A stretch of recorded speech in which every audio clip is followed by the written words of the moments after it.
Sekongo from a village close to the city of Ibadan in Nigeria.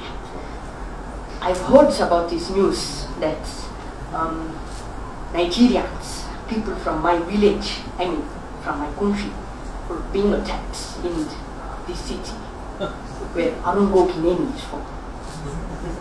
And so I was angry. I would hit them with my hammer. I would hit them hard. I would hit them because they hurt my people from my country. Anyway, enough of that. I would just like to tell you about my trip to the United States of America.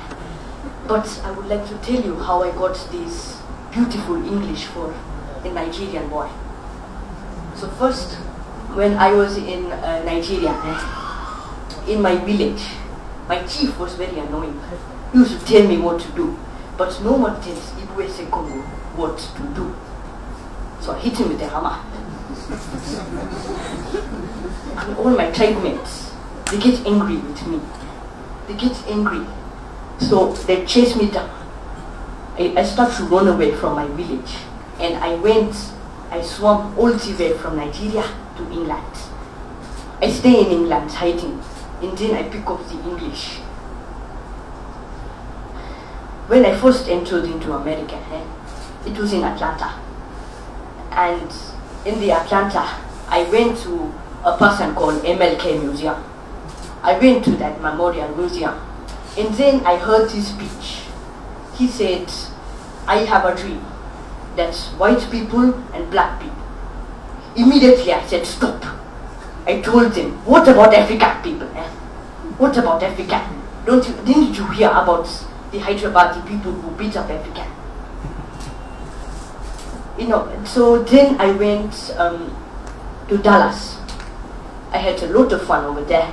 I told people about my Nigerian person, how I am a Nigerian, how I am moved by the people who are beating up Nigeria.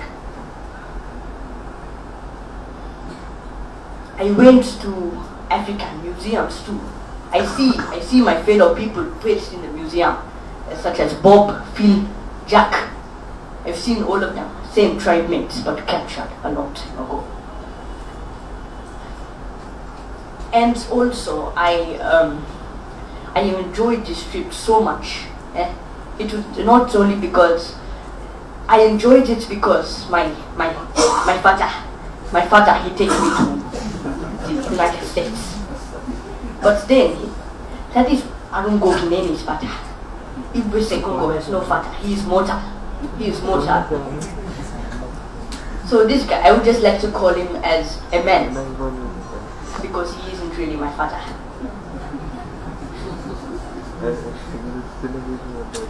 Ibwe Sekongo, the name came from, I gave it myself because when I first arrived on this planet, I do not have a name.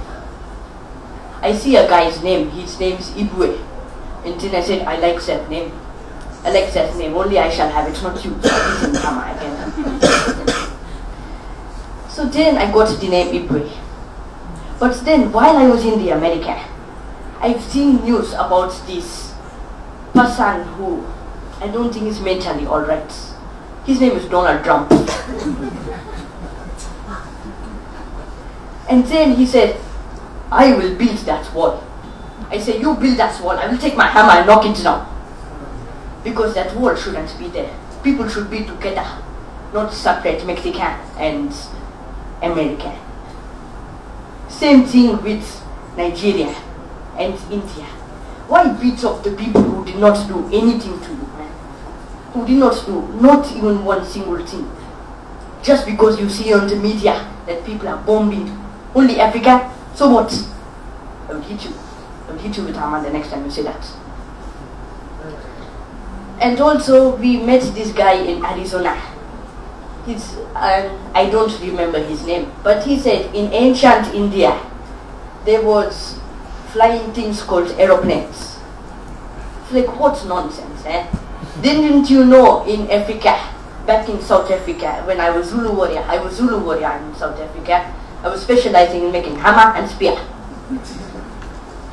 In South Africa, you had to make your own flying machines because you see the Englands, man. You have to fly and capture them.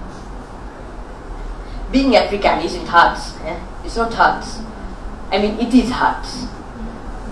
Because of the old races that you see in India, in America, they all make fun of us Africans, but not to Ibwe Sekongo.